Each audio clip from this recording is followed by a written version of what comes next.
Brian. Welcome back to Heart to Heart.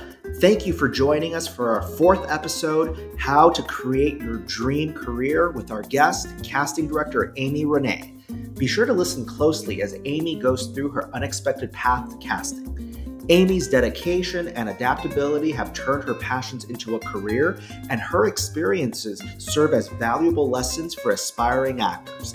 This episode is perfect for all those who may feel a bit lost in their professional journey. Now, before you listen, you've got to make sure to get our backstage pass because it is packed with Amey's biggest takeaways, insider advice, and additional resources that can help you turn your passion into a successful career. You can grab the backstage pass by going to podcastbackstagepass.com. So, a couple things. I don't believe in accidents. So on the way here, I was listening to, like one of my favorite interviewers is, who I think just good at what he does, is Steve Colbert. Oh yeah. So he happened to be on Anderson Cooper's podcast. Okay. And so it was a real. It's a shame we have a podcast because it was on grieving. Nothing to do with why you're here today and whatever. But I thought about. I'm in the car because I'm always trying to prepare for I drove in today from Orange County for this, and I'm trying to prepare. And I'm thinking about them, looking at your bio and all that stuff. And then there are two things that happen in life that kind of remind us of hey, we're not here forever. And that is obviously when something happens that is, they were talking about Steve Colbert is a child of 11. He's the youngest of 11 kids, and his father passed away at 10 years old. That's right. So it kind of it's kind of like a wake me up moment. Mm-hmm. There are two wake me up moments. So that's a big one when you have a loss that's close like that. I'm just curious, has that happened to you, where somebody close to you has passed away and made you go whoa? I mean, yeah, but I was in college, so I feel like it's you were the reverberations hit now. But who in college passed away? Is my uncle. Okay, yeah. Okay, so then there's when a close person passes, but then the other one is when. And I was going to ask you this: when you were a little girl, okay, was there ever, looking back? I love some of your comments. One of them I loved was, you were asked on a former podcast or somewhere, what could you see yourself doing besides casting? And you're like, nothing. This is what I love to do. This is it. Was there ever a time in your childhood where you could imagine, or you said to yourself, one day I'm going to be in this business? Yeah, it's really weird. Tell me. Yeah.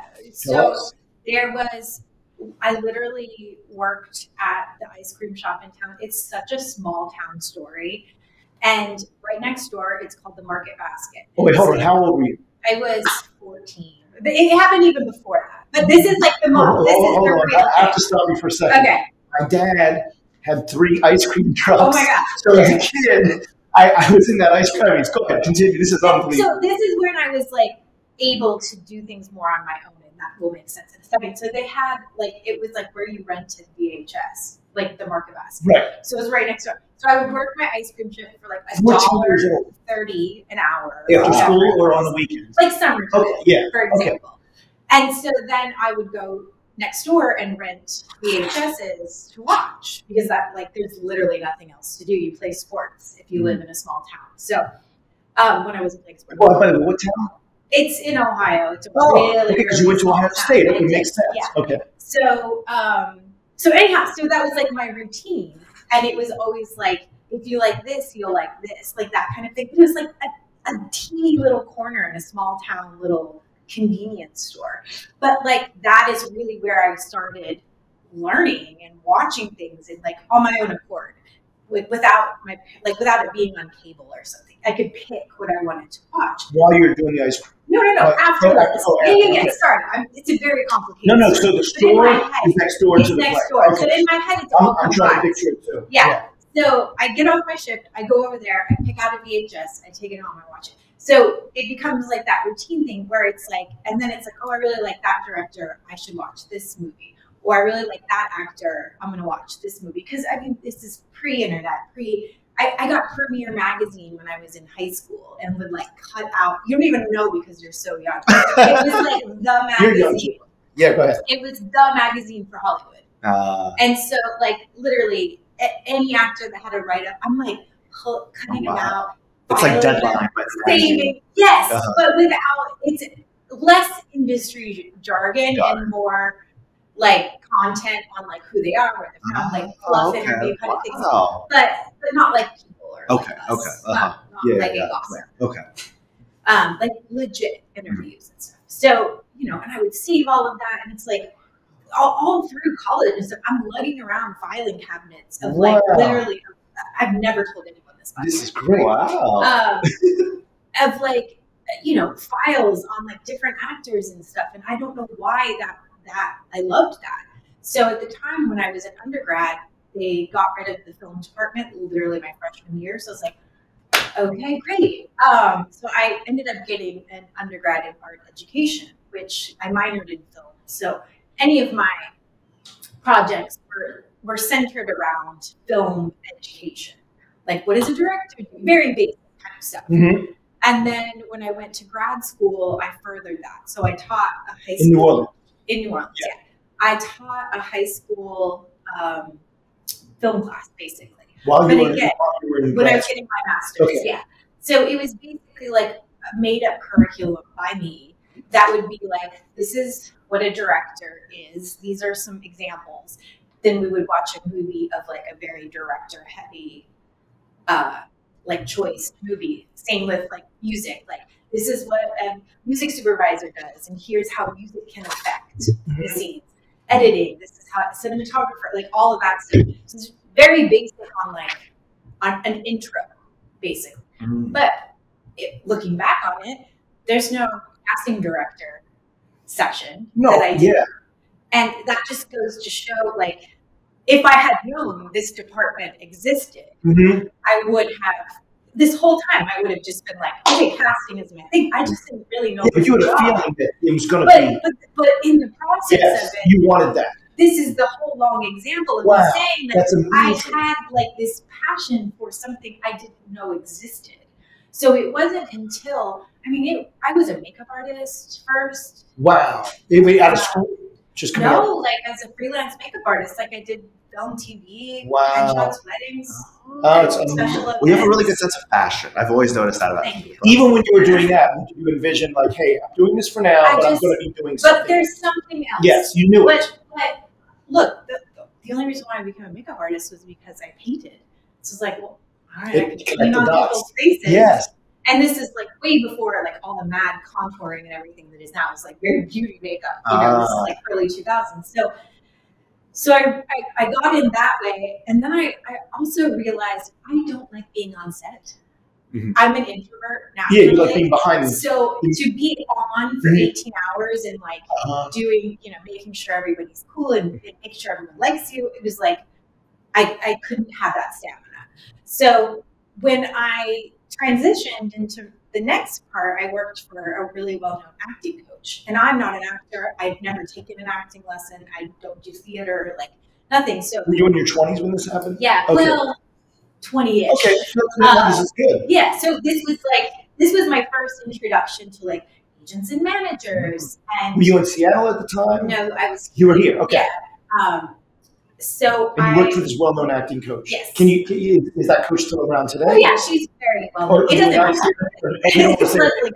Yeah, she's amazing. So you worked for her. So I worked for her, and I hadn't, like I said, I didn't know an actor's process. I literally knew nothing. I was like, all right, Amy's cute. Let's hire her. What were you doing for her then? Like, admin? I did admin until I basically became the registrar. So anyone that would come in through her doors, they would meet with me after they met with her, and I would say like, okay, we do classes. You know what I mean? Kind of tell them everything we do. And if they wanted to get into class, then I would be the liaison with Leslie to figure out which class they would be in. And every month we went through the same thing because some people would drop out of class, other people would add class. And so, I think at one time we were doing like 30 classes a week. So it was just making sure actors were happy, reading the feedback, really kind of being that liaison for it. Again, not qualified, have no idea what any of that is, but learning and absorbing And thanks to her for having patience with me, because it was a big learning curve for me. But she was the first female business owner that I ever worked for that kicked ass. And so that was a really good, it's just a really good model for me to see, like, someone who has taken something and made it their own. I mean, when she first started coaching, it was like on her couch. And then by the time I was working for her, we were on La Brea, a huge studio, like I said, so many classes. So my point to that is that once I kind of got as much as I could from that experience, I was talking to a friend and they were like, what about casting? I was like, again, no idea what casting is or what that entails. And how long were you there for, Leslie? Like 3 or 4 years. Wow. Yeah. So you were sitting in on the classes too? Not as much as I would have liked to. But you were around but you're absorbing. You're absorbing. And you're also Great word. seeing people book things, and like, to be honest, everyone from that time is now uber famous. No, of course. To see that trajectory of people and stuff, it was a really good experience. So as I was thinking about what my next move was, somebody was like, hey, Jeff Greenberg is looking for an intern. Jeff Greenberg is a casting director that does really big TV half-hour comedies, Frasier and Cheers. Like I'm sure. We're gonna cut this part out. I'm gonna cut that part out too. So I got introduced to Jeff, and he, like I said, it was the internship days where you're basically very first day of a pilot, you're handed a phone, and it's like you sink or swim. I mean, that has literally been my experience with every job I've had. It's that old fake it till you make it thing. But like literally, day one of pilot season 2006 or whatever, I handed a phone and I have my laptop. And it's just like, Jeff Greenberg's out there. You know what I mean? And it's just totally figuring out, like, what are signs? I don't know. I'm not an actor. I mean, I learned that at Leslie's, but like just all these things, you know, you learn. What's an avail check? You know, like, what's a breakdown? We need to send a breakdown out to breakdown services or whatever. Like I had to learn all that from the ground up. And thank goodness that his office was Justine Hempy at that time and Alan Cooper. They all just like let me learn instead of being like really frustrated that I didn't know how to do a cast list, which is like, I'm so grateful for. But because of that, it just led into like, okay, the next pilot's coming. Do you want to stay on? And I just stayed on. How long were you there for? So I worked for him for almost 3 pilot seasons. And when I say pilot season, I mean like, because that's when I was mainly working for him. So the first pilot that I worked on with him was Modern Family. Oh, wow. So small show. Exactly. Wow, yeah. So I worked on the first 2 seasons of that. And like, this is literally like going to the Harvard of casting schools, because I'm learning from Alan, who is like, you got to cross every T, dot every I on every spreadsheet. There's no spaces. You know what I mean? Like, it's just like, I'm like learning really hardcore stuff. So that was a really good base for me. And then I moved over to Tammy Billick and Jason Wood's office. They did at that time a lot of Lifetime projects.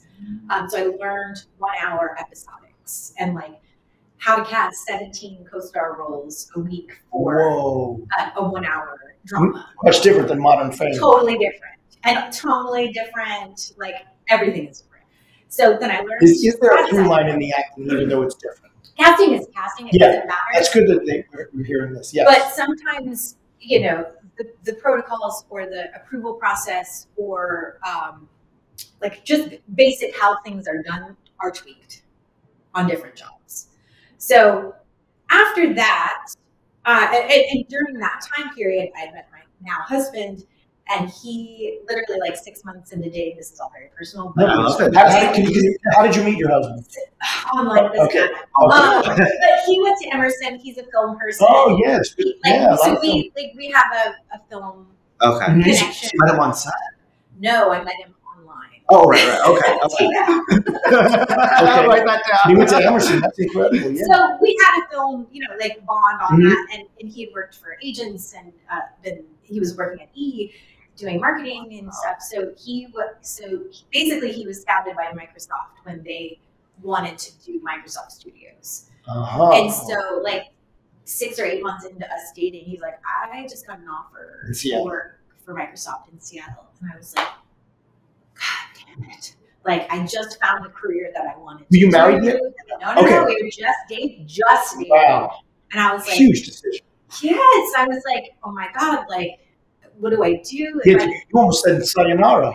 Yeah, because I wanted, like, this is what you where want. I'm going to do my job. Mm-hmm. Hey, it's Brian. I'm dropping in on an important announcement. What you need to know is you have more control over your career than you think. The thing standing between you and the career you want is your connections. And that's where One-on-One Next Level comes in.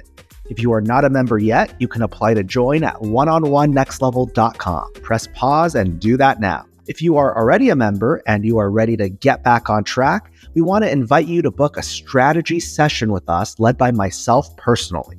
We will help you prioritize which classes make the most sense given your career goals. You can find these under the Resource Hub in your account portal. We can't wait to hear your success story. And then, so, I reluctantly but excitedly packed up and I was like, LA is not going anywhere. Let's just see how this plays out. So I went with him and we moved up to Seattle. And as soon as I got there, I Googled like who's making movies in Seattle. And it was Lynn Shelton, who had done Hump Day with Mark Duplass and Joshua Leonard and Alicia Delmore. And Megan Griffiths was another filmmaker. And I don't even remember how it happened, but I swear after I did that Google, something in the universe introduced me to one person, that introduced me to Alicia Delmore, that introduced me to Lynn Shelton and Megan Griffiths. I was literally working on Megan Griffiths' movie, Lucky Them, a week after all of this like sprouted.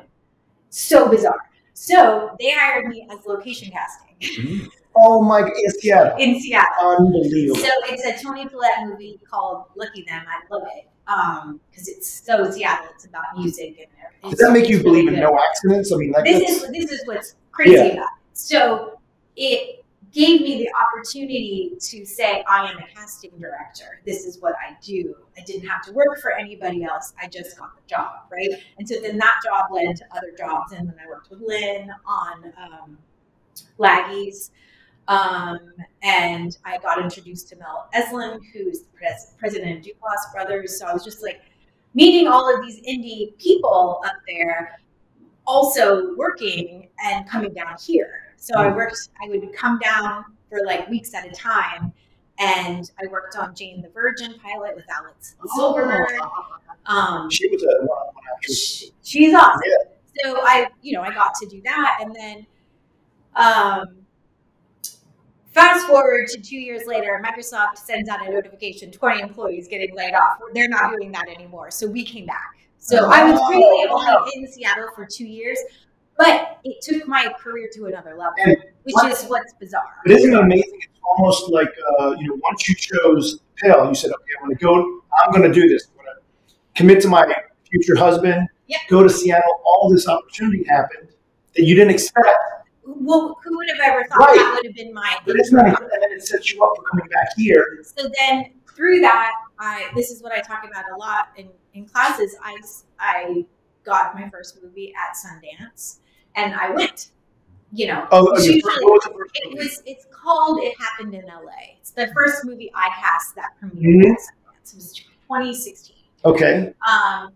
And I went, and when you go to Sundance on an indie feature, you're paying your own way. So I probably paid more to go than I actually made for the movie. But beside the point, I went, and through the indie friendly friends that I had made in Seattle, I met people there.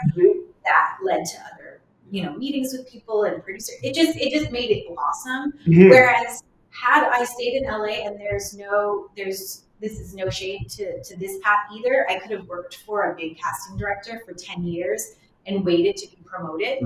Instead, I just fell into like being like, oh yeah, no, I'm a casting director. Like I promoted myself. It's what's incredible. This is really interesting. So a long time ago, I had a person who worked at One-on-One. This is when it first started, and she said, "You need to go to Sundance."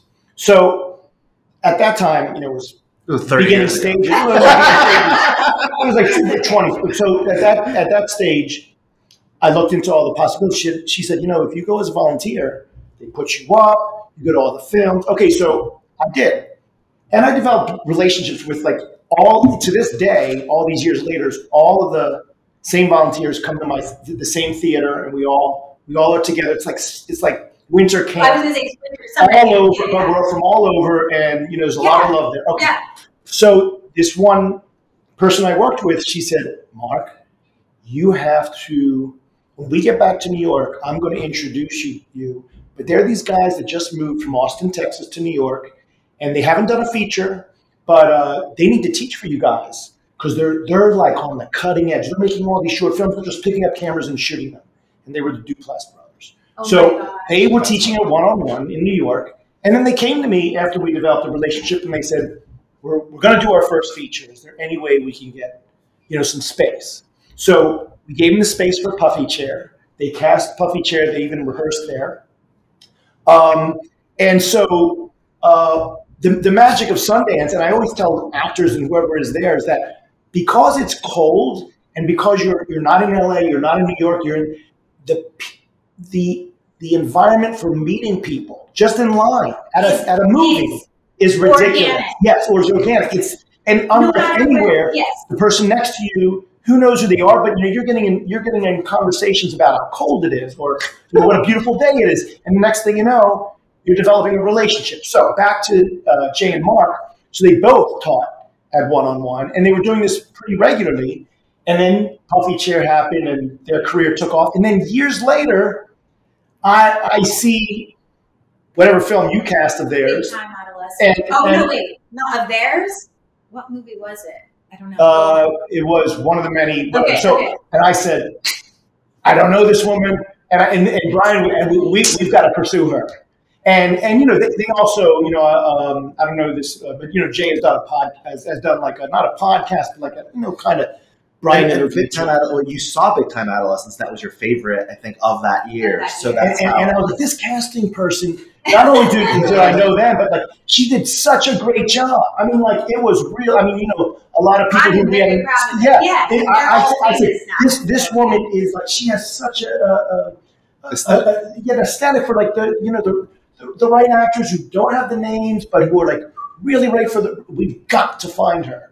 So he did. And that's how I harassed you. And he got started with that Sundance book that comes out with all the names. So anyways, long story short, it's just so funny how this business, what's so incredible about it is your story and how I don't think it's an accident, but you knew from a little girl, from the time you were a little girl, this is what you wanted, and how I really feel like even I can share with you with one-on-one, people go like, oh, wow, what a successful business. I'm like, you know what? It happened because the grace of God, I mean, even the way, I got to meet Brian, and he took now one-on-one and next level to the next level. You know what I mean? It's like when you're meant to do something and you have conviction from the time you were a little girl. Yeah. Isn't it incredible how the right thing always happens? Yeah, I mean, I don't know any other way of saying it, and that's why it's like I always say to actors, there's no A + B = C. Mm-hmm. I'm not from a famous family. I'm not even from Los Angeles. Like, there's no reason why I should be where I am other than hard work, opportunity, and really wanting it. And you love what you do. And always feeling passionate. Yes, passionate. Mm-hmm. So, like, your trajectory can come in so many different ways, and I always try to tell people that, like, if you are on this one thing of like how you think it has to happen, let me tell you. It's never like things that I'm doing now. I mean, if I told myself a year ago I would be doing, I'd be like, you're crazy. Mm-hmm. You know what I mean? Like, that's the one thing I have learned with the journey in the industry or whatever. It's like you kind of have to go with the flow, but be prepared and take opportunities where you can, and not be an asshole and be a nice person. But once you make that you make that decision, or you knew when you were a little girl. Yeah. It's also the other thing that, back to the podcast today with Anderson Cooper and Steve Colbert, they were talking about how gratitude opens. If you're grateful for all the things in your life, and you can even find gratefulness for unfortunate things that happen. Mm-hmm. It's all encompassing. It's amazing how many the right next step always appears. Oddly, yeah. And I mean, another thing, as I was an assistant in the industry, I'm very nice to assistants. You know what I mean? Because they're my next boss. And I think some people are very short-sighted about like, oh, that job is an extra role in an indie feature, or that's an ultra low budget movie. I'm not going to submit myself for that. Mhm. But what I always tell people is like, it's not about that job. It's about the 5 jobs you can get after that. You know, is the DP on that movie, is he going to shoot something next that's like going to blow up and he'll remember you from, you know what I mean? Like it's about that more than like, I have to get this job. Right. And that job being the answer. Yeah. To wherever you feel like the finishing point is. I don't feel like I've finished yet. I feel like there's still a lot that I want to do. But, you know, navigating post-COVID and everything that we navigate, it is hard to just trust that the wave is going to take you where it needs to go, right? It is a wave, right? And you've been busy. You've done like TV, like a lot of TV series recently. You know, I end up, the TV shows I end up working on, which is why I was asking you the other day, it's because a lot of them are film directors that end up doing a series. And so it's still a bit of the same kind of shorthand. Got it. Because, you know, we're a lot of times functioning as an independent studio, independent shoot, even though we're not a movie. So like, you know, they'll shoot it all at the same time or whatever. So is the pacing for you faster? It's about the same because generally, you know, you're casting your leads that are most likely in every episode. So then it's just, once you get those done, the heavy lifting is done, and now it's just getting the supporting roles for each episode. But I think you did Marc and Jay's. They had a series, right? Like the last 2 years, or was it a movie? I have one that I'm working on with them that has been shot, but we're not talking about it yet. All right. But I've done most of their indies that are Netflix co-productions. I've done. So you're like their go-to kind of. Nicole Arbusto works with them on like a lot of their stuff, but whenever I can, I'm like, hey, I'm available. But once again, those guys started off by just loving what they did. They were just shooting things. They were struggling financially because that we all do when we're at the beginning of something. But if you have the conviction, look what happens. Yeah. So it all just kind of fostered itself, and now, you know, the thing I've always said is like Ellen Lewis, Lorraine Mayfield, like they have their directors that they work with over and over again. There's no question Martin Scorsese is not going to use Ellen Lewis's office for casting for his movie, you know? And that's really my goal, is like to have this group of really great collaborators that I can just, every time they got a script ready, they're like, okay, we got to call Amey. It's time to start pre-production, you know what I mean? And so that's my goal. And then there's just so much more of a shorthand, like less of like trying to figure out how we talk to each other and more of like, oh my God, you have to check out this actor I saw the other day. They're awesome. They're perfect for what you need. And then there's a trust with that. Because that's what you're basically trying to build is like, I'm a real estate agent showing you 5 different houses. You know, you've told me what the specifications are of the house that you want, and now I'm going to show you 5 that I think would be a great fit for it. I've never heard this metaphor. I love this metaphor. But it's exactly what I do. Well, because you've also been a detective and you've talked to so many people, you know the houses. You know the best house. I know the neighborhood I have a lock on. So, yeah. Incredible. You always like I think when your first class, I told you, I was like, you know, we have a fondness for people who do Sundance projects, and I think you were like kind of like hesitant at first too when you walked in. You're like, let's see how this first one goes before I commit to a second one, and then you loved it. And well, I really want to teach. Right. Like I want this to be an opportunity again, and this is what I say every time is that I'm not an actor. I have all this information of fly on the wall stuff that I can tell you because nobody, like, I can't use it. So how about I just vomit it all? Right. You know what I mean? And so that's how I really go about my classes with actors. It's not necessarily about, oh, that take is bad or like you aren't having thoughts or whatever. It's more of like, all right, are you writing something? Are you producing something? Like looking at the business as like what little baby steps you can do to take control. Because we have zero control. Actors, you know, casting directors, I'm still interviewing for jobs just like an actor does, you know? And a lot of times I don't get that job. But then I look at the other casting directors I'm, working with, and I'm like, it's a pleasure to be nominated. But, it's still like, you get your hopes up and you don't get something. So there is that understanding of it. So there's so much we can't control, but we can control doing things, meeting people, following up, being here, talking, like all of these little things I try to focus on with actors of like how they can take a little bit of charge. And the magical things that happen in its infancy with one-on-one, there was someone who worked at a restaurant that I did, and she said she was going to NYU film school. Okay. So I crashed her class taught by this guy named Gary Winnick. And she had shown me his first feature, and I went up to the class. Anyways, we became friends, Gary and I, and he taught the same class that Marc and Jay taught. Okay. So he was a regular teacher, and it turned out that later on I found out, he's very good friends with Ellen Lewis. But long story short, he then was frustrated because he was not able to get anywhere after doing his first feature. So what he decided to do was to start, digital was just starting.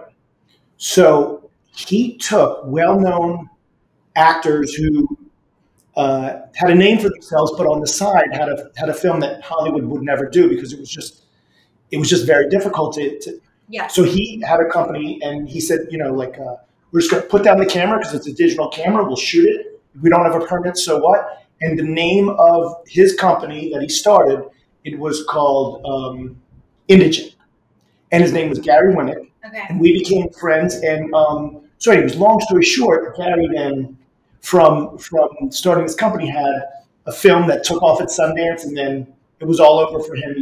He directed Charlotte's Web. He did 13 Going on 30. Okay. And once again, all these magical stories, happen just because when you're meant to do something like you're talking about. And it's just incredible how Marc and Jay, it just one thing leads to the other. And I think being open to that change, like not seeing, as you were saying, not, like digital wasn't a thing, but being open to the fact that that could be something to flourish. I mean, now look at where we're at. We have all these different platforms. If you had told me we weren't going to have regular, just like the same 4 networks that we had in a cable box, I would have been like, that's how it goes. And now we have smart TVs where you're going from different streaming platforms. Freebie, the jury duty show is hilarious. You know what I mean? Like there's so much content out there, but you have to be open to what that looks like, and how being able to roll with it. Because I've done web series. I've done stuff for I did a series for Snapchat that was really great. It's like casting is casting. Right. Yes, there's different levels to it. Like in Los Angeles, I am not going to take a commercial and work on that because I am not a commercial casting director. Okay. So there are lanes that you're going to stay in. But at the end of the day, if someone's like, my friend has this script and it's a comedy. Do you do comedy? It's like, yeah, like literally people have said that. And it's like, yeah. Yeah. you know what? I'm going to ask you this question because it just happened today. So I'm on the 405. Now I have a strategy about driving. I find my lane, and because I get close to so many accidents, I find that one lane that I have like 15 miles to go. I'm just staying in this lane. Yeah. Don't you? I was like, this is a profound discovery moment. I'm going to bring this up today. Do you find that once you find your lane, I mean, I think you're allowed to get into the carpool lane. Yeah. You know what I mean? So sometimes it's scary. Yeah. It's a little scary. Yeah. But I mean, I've learned how to drive in Los Angeles over 20 years of being here. But yeah, I mean, I want to be good at what I do. That doesn't mean I'm not going to take risks. And I've done other different types of things. I mean, even casting podcasts now is a thing. Yeah. And so I think you have to be able to morph into one thing or another. When you find the thing but you love. also when you have your lane, I think it's a nice, comfortable place to like put on a good podcast and listen and just like cruise, For a little while. For a little while, and then you change your podcast. Yeah, that's right. That's right. Then you can change it to the other lane. Yeah. At least it's really nice. But yeah, I don't want to dodge accidents all the time. that sounds very stressful. Yeah. And it seems like your lane, though, is that you embrace a lot of like really quality but eclectic projects. Like you're not like you don't box yourself in, even though you're in your lane. But it's not. No, like I appreciate you saying that, because over the last couple of years, I would say, I really have felt that people have seen that. Right. And so, like, when I'm checking in a veil for an actor that is for like an indie feature, and it's probably a bit of a stretch of a name, you know, the comment I get a lot of time from representatives is like, well, if it's yours, I trust that it's good because you have good taste in stuff. And I'm so not trying to toot my own horn. No, but that's what happens. What I am trying to say is that, like, I don't have a lot of money on movies a lot. Like, my director may be kind of fresh or, you know, hasn't done a lot. But, like, if I take it on, I've read the script. I think the material is really good. I have belief in the team behind it. I can't always say that it's going to turn out the way that we all want it to, but my hope is that I don't want to work on something for 6 months that I don't feel passionate about, you know? And so the script alone has always got to really get me in the topic. And I would prefer to do projects where a conversation can happen afterwards, as well as something that you can just put on and be like, that's fucking beautiful. You know what I mean? Like, absolutely. So there's different elements to it, but my idea is always that it's going to be quality. Wasn't there one year where like there were 3 of the films that you had cast that were at Sundance? I had the biggest year I had was 4. Yeah. 4. When was that? 2018. Okay. Yeah. What you said, which is so true, is that, you know, and it's for, you know, Gary would talk about how for a director, this is the same thing. He said, first thing about a film that makes directing easy is pick a piece of writing that's brilliant, that's really good. You know, if you can pick a piece of writing that's really good, then your next thing as a director, and it sounds like for the casting director, is, he said, if you find a good an exceptional actor, he said, really good actors will make an okay piece of writing very good, and they'll make a very good piece of writing excellent. Right. So as a director, if you find the best possible actor for that particular role, and the writing is like excellent, it's going to take it to another level. So that must get you excited as a casting that's director. always the hope. And, you know, it gets into a whole other thing of the business where it's like casting to get greenlit, casting to get funded. So you have to get named people and like that whole part of the game is its own beast. But like, if I'm allowed to just like cast people and have actors audition, like that's my favorite, because it's unexpected. You don't know who's going to do what with the material. Yeah, it's great to be able to make an offer to a really big actor and get their name on it and have them do it, sure, you know, but at the same time, I like a little bit more of a balance.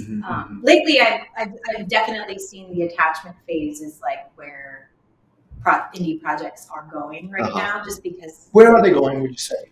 It's hard. I mean, I think there are a lot of projects. I think post-COVID, I think that is an issue. We have an impending strike, as you guys know. So, like, I think, you know, I think now that we've got the backlog of everybody, we're finishing the projects that they had put on hold because of the pandemic.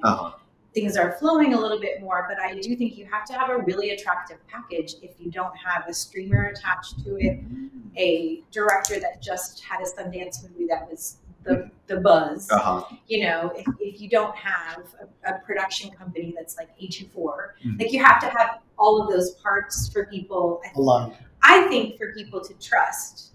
And that's not even getting into like how much money you have to pay them for their time. Right. So it's a lot of moving parts. I tell actors all the time, like, you guys don't understand. Like, me finding you and getting everyone to agree on you is this much of my job.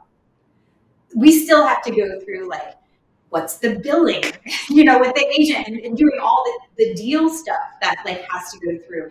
And then it's like, you know, physically getting them to set and like, are they being taken care of on set? Am I going to get a call that's like, hey, their dressing room isn't up to par or whatever? Like all of this extra stuff that comes into it. This is still my department. Even though you would get like, okay, this dressing room isn't up to par, that won't go to the agent, that goes to you? The agent calls me. Oh, no.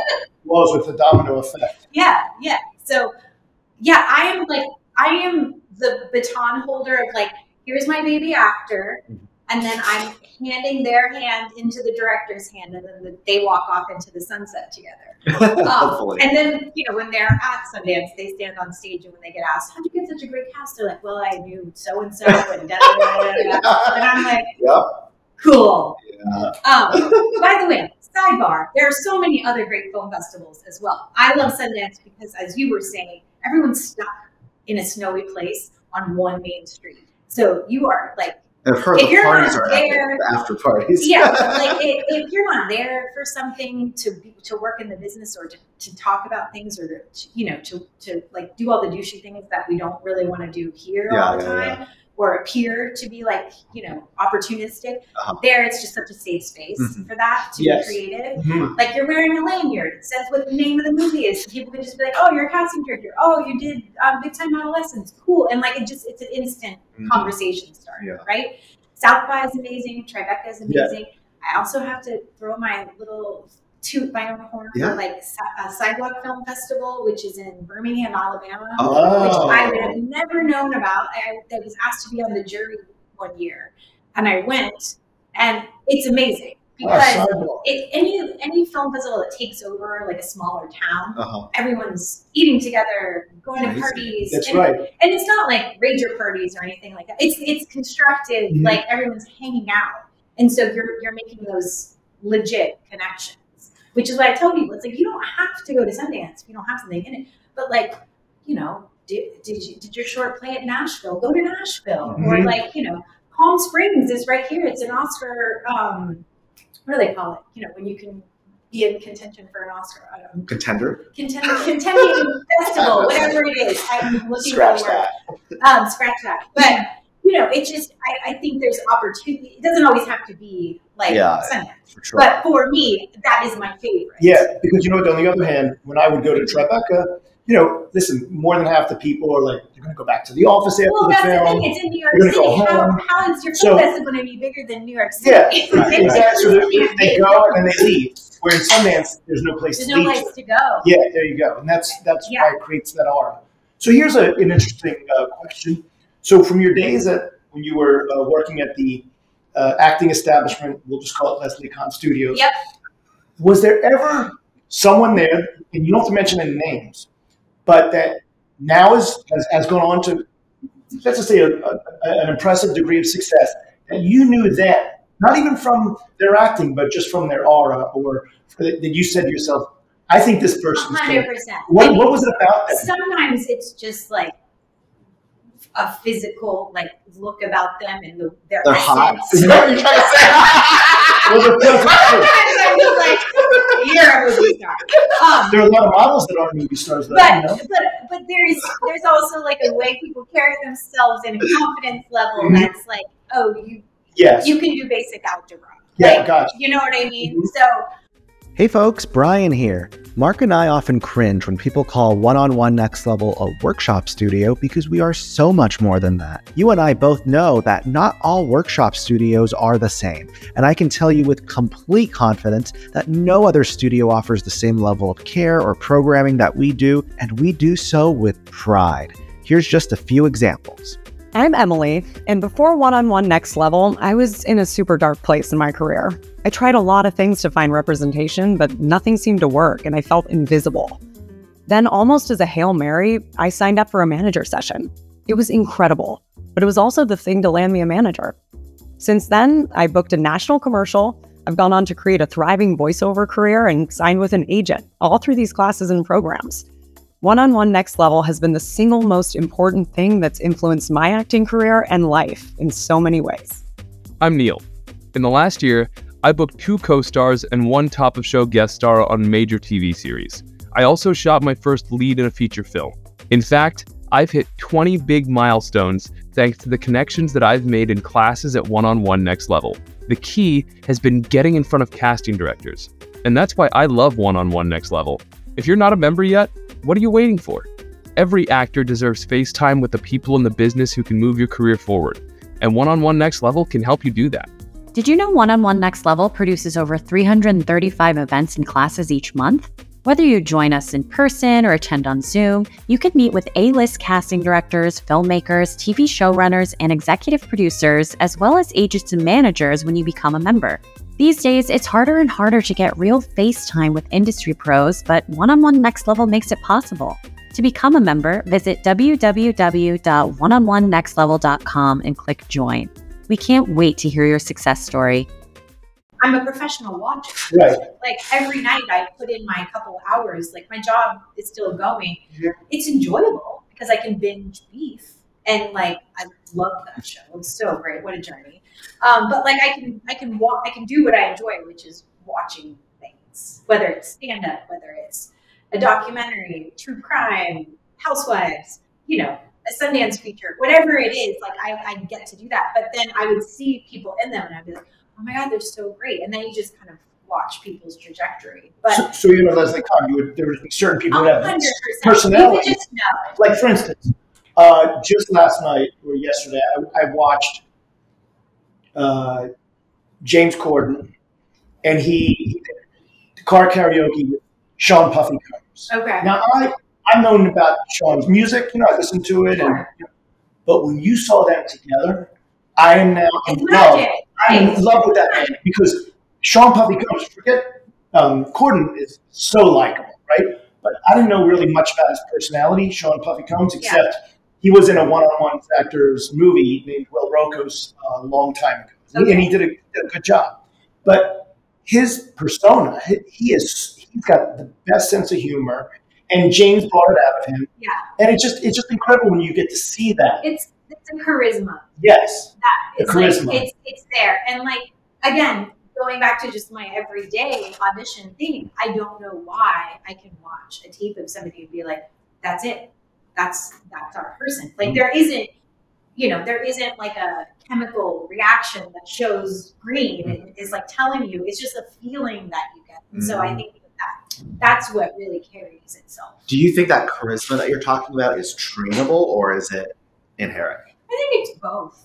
I think there's training to be had for technique and training to be had for how to behave yourself on set and knowing what things to do and what things not to do and making mistakes and being humble about that. You know, I think charisma is not something that can be taught. But correct. But I think if you don't have all those other nuts and bolts to it, like you have great charisma, but you're an asshole. Yeah, of course. Yes. So, and you know, a lot of projects I work on, the writer is the director, and it's a really small team, and our location is where we're shooting, but it's also where all the actors are living for the production. This happens a lot in indie movies.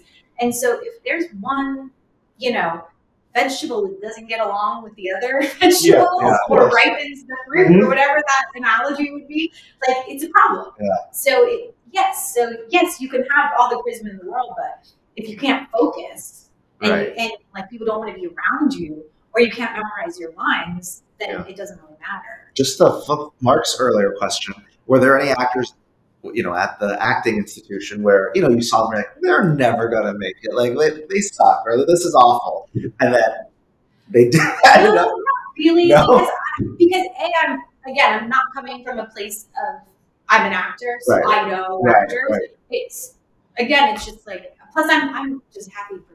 Yeah, that's true. You're too nice. I'm not really a hater. So, like, I mean, if they're not a nice person and they're getting great opportunities and failing upward, that's a whole other part of the industry that we all have. It's interesting that you say that because listen, when an actor comes into a room with someone like you in it, and you said you're in favor of them, you know, which is, but not everybody is like that. So believe it or not, actors are very sensitive people. Yeah, and there are some huge, big time casting directors that I don't know what happened to them in their past life. I think they had a lot of snowballs thrown at them as little kids, and now it's their chance for power.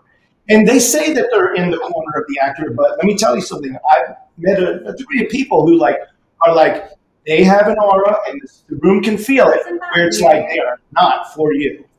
But it happens. And it can be very intimidating. I've worked for people. Yeah, it can be intimidating. I've seen it, and I don't know why.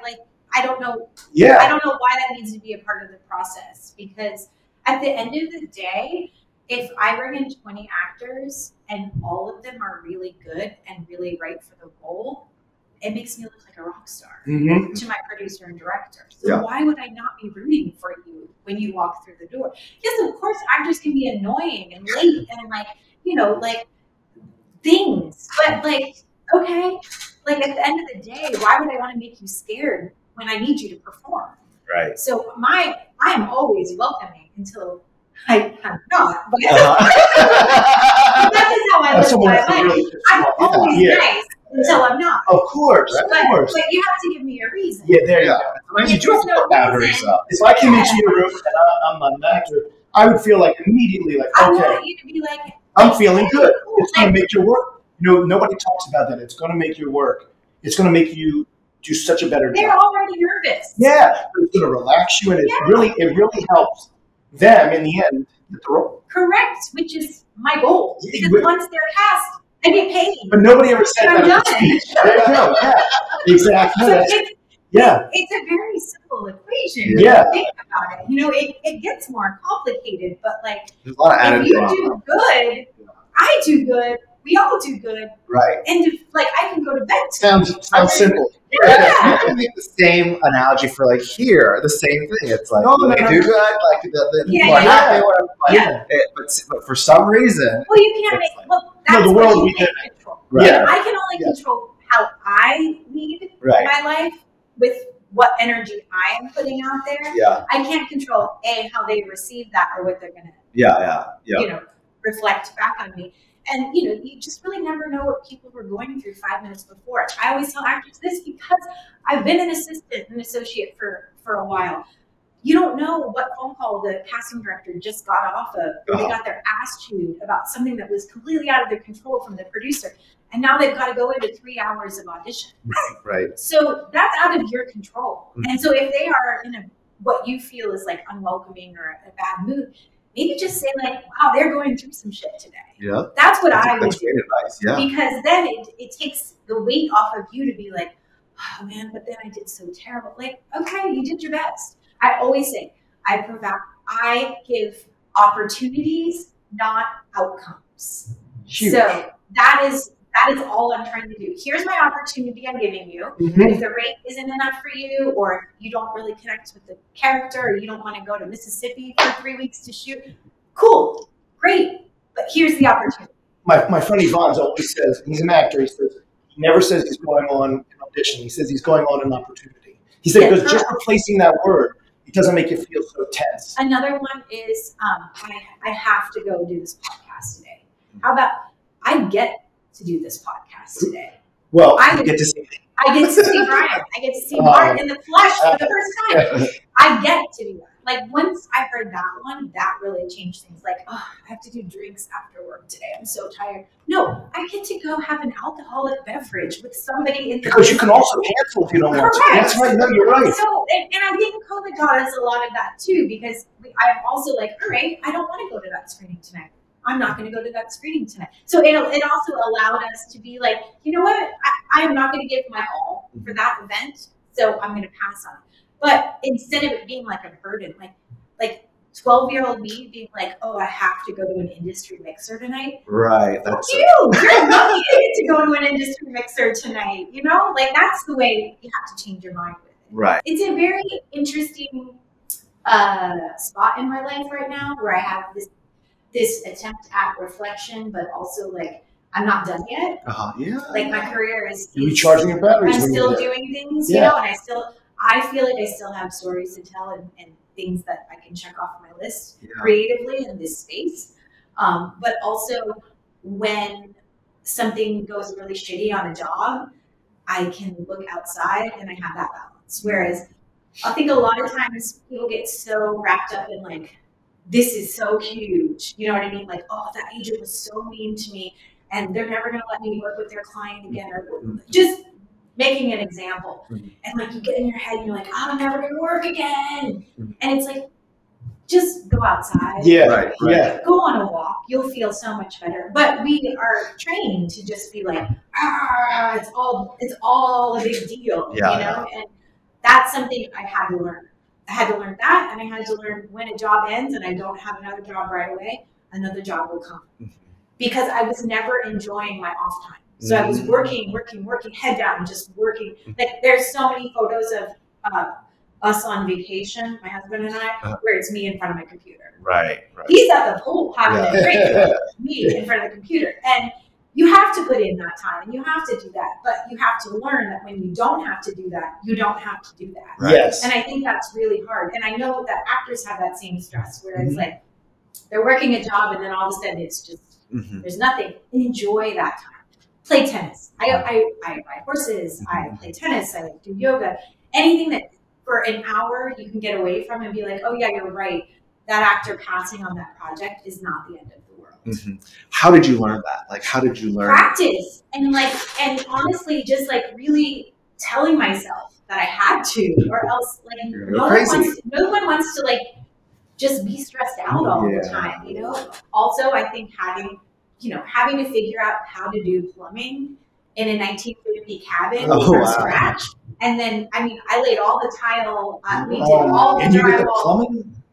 My husband dug a hole. Oh my God. No, that's some serious. That's genius. You must feel so like that's a confident feeling. You could do anything. I'd love to have enough money to pay people to do it for the future. But I can say that you did it. So when you have to figure out how to do that, it makes the other things seem a lot more of like, oh, you're lucky to be able to be working on a movie that may go to Sundance. Right. Because you could also be trying to figure out how to make your toilet work. Or pooping in a bucket. Right, you know what I mean? Like, so that, like, it just, that helped, to be honest with you, give me that perspective. Because, I mean, for decades, I was chasing. Just chasing. Like, how do I get to this level? How do I get to this job? How do I get to, like, and it's like, then you're not even enjoying it. Right. Too. But there is an element of like, you have to work, you have to hustle really hard. No one is saying, I wonder what Amey René is working on today. No one's saying that. You know what I mean? I have to remind them that I'm available. And I say this to actors too, like, you know, I get the deadline emails all day long. It's like, you know, Paradigm promotes 12 to partner. Guess what? I'm looking at what agents got promoted, emailing them and saying, congratulations. It's little things like that I can do proactively. So if it's an actor that I've worked with before and they wrote and directed something and it gets announced in the trades, guess who I'm emailing? Hey, congrats on this. I'm sure you have a casting director, but if you don't, just so you know, I'm available. And I don't feel that's desperate. I feel that's letting people know you exist. Because if you don't have 1 million followers on Instagram, which that all makes my brain explode. I have an Instagram account and I try really hard to like. Yours is really good. It's very artistic. I got one bad comment and then I got really bummed out. Oh really? Okay, can I just walk in my shoes? Yeah, that's what I was trying to do. So I watched so much stuff. I was trying to document everything I watched, but highlight who the casting director was. So I was watching a movie, I would say, now watching this, and I put the casting director. And then I did it for like a long time. And then this one person commented, no one cares. That's bound to happen. Yeah. And I was like, I'm not put out there. I'm not. So what I'm saying is like, that doesn't come natural to me. It doesn't come natural to me to like promote myself on social media and be like, I just cast this. Like I can take a screenshot of the Deadline article and be like, this is awesome. But I'm not good at that. So I have to think of other creative ways to make sure that I'm showing people like, you know, the worst thing that can possibly happen is when you see somebody you haven't seen in a while and they're like, oh, are you still casting? Oh, are you still doing that, you know, the acting studio? Or call it something even smaller than it is. Or are you still a casting agent?